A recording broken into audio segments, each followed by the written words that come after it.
Hero extreme 125R। तो इसको लेने के लिए आपका मंथली इनकम कितना होना चाहिए?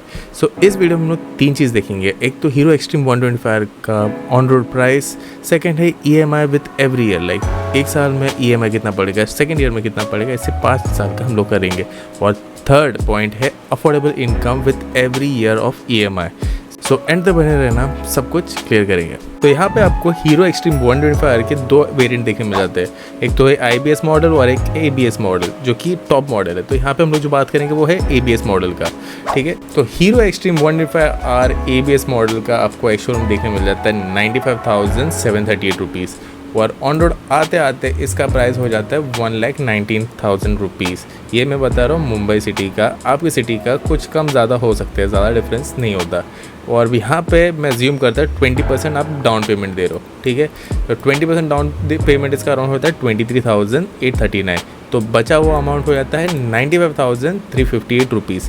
इस पे हमको EMI लगेगा, ठीक है। और EMI यहाँ पे मैं कैलकुलेट कर रहा हूँ 10% ऑफ इंटरेस्ट रेट, ठीक है। हर एक साल का हम लोग देखेंगे EMI कितना पड़ता है। तो फर्स्ट ईयर का आपको EMI पड़ जाता है अराउंड 8,384 रुपीज़, ठीक है। तो आपको कुछ बैंक को अराउंड 5,200 रुपीज़ एक्स्ट्रा देना रहता है, जो कि आपका लाइक जो 95,000 था वो 1 लाख के आसपास आपको टोटल अमाउंट बैंक को पे करना पड़ता है। वही चीज़ अगर ये 2 साल में कंप्लीट होता है, 2 साल में अगर EMI कंप्लीट करते हो तो अराउंड 4,400 रुपीज़ देना पड़ेगा। पर अगर आपको 3 साल का EMI खींचना है तो 3,000 आपको देना पड़ेगा। और 4 इयर्स का करना है और 5 इयर्स का भी मैं एक साथ ही ले लेता हूँ, तो 2,419 for 4th year and for 5th year 2,026 rupees. But मैं ये 4 और 5 इयर्स को रिकमेंड नहीं करता। एक्चुअली मैं तो 3rd ईयर को भी रिकमेंड नहीं करता, बट 3rd ईयर तक भी ठीक होता है, ठीक है।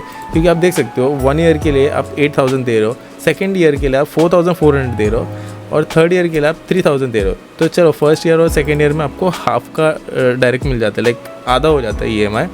बट 3rd ईयर में ज़्यादा डिफरेंस नहीं होता, और 4th ईयर और 5th ईयर में तो कुछ आपको ज़्यादा डिफरेंस दिखने मिलता ही नहीं है। तो आप खाली एक्स्ट्रा पे कर रहे हो, लाइक अराउंड 20,000 26,000 आप पे कर रहे हो बैंक को एक्स्ट्रा, कुछ मतलब नहीं बनता उसका। आई वुड रिकमेंड सिर्फ 3 साल का आप लेना ज़्यादा बेटर होता है।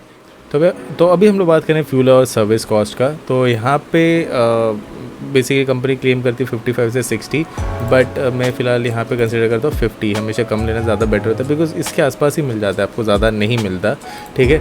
और फ्यूल प्राइस यहाँ पे अराउंड 106 रुपये चल रहा है। और मंथली अगर मैं अराउंड 500 किलोमीटर चलाता हूँ तो मतलब अब इससे ज़्यादा भी चला सकते हो, इससे कम भी ज़्यादा चला, बट मैंने एज एन एवरेज ले लिया कि 500 किलोमीटर तो आप मंथली इसका रनिंग तो रहेगा लेने के बाद, ठीक है।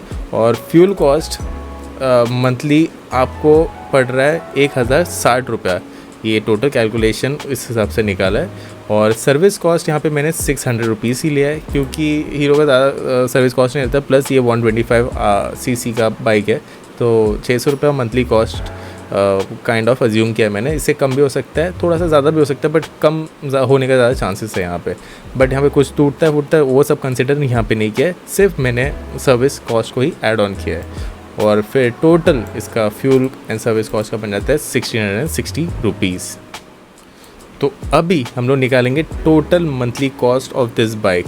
तो टोटल मंथली कॉस्ट होगा EMI plus service cost plus fuel cost. तो EMI 1 ईयर का आपको जो पड़ रहा था 8,384, वैसे 2 इयर्स का 3 इयर्स का जो हम लोगों ने प्रीवियस कैलकुलेशन में निकाला था। और फ्यूल और सर्विस अभी जस्ट जो निकाला था 1,660 रुपीज़, वो एड ऑन होगा यहाँ पे। तो 8,003 प्लस 1,660 हो जाता है अराउंड 10,044 रुपीज़, ठीक है।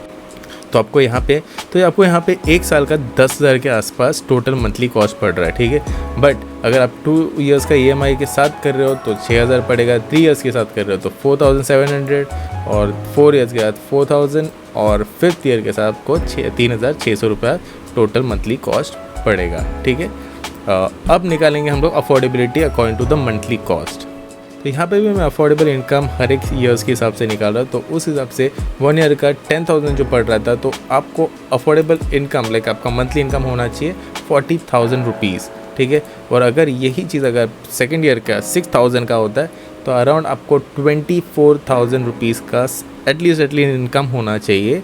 और 3rd ईयर का निकालते हो 19,000 रुपीज़, और 4th ईयर का निकालता हो तो 16,000 रुपीज़ होना चाहिए, और 5th ईयर का निकालता हो तो अराउंड 15,000 रुपीज़ होना चाहिए। तो आप देख सकते हो इनकम अफोर्डेबल में भी आपको लास्ट के 2 इयर्स में ज़्यादा कुछ डिफरेंस ही नहीं देखने मिलता, 16,000 15,000। इससे अच्छा आप ये तीनों साल में कवर कर लेना। So that's it for today guys. और अगर आपके माइंड में कोई दूसरा बाइक है, उसके बारे में आप जानना चाहते हो तो कमेंट डाउन बिलो।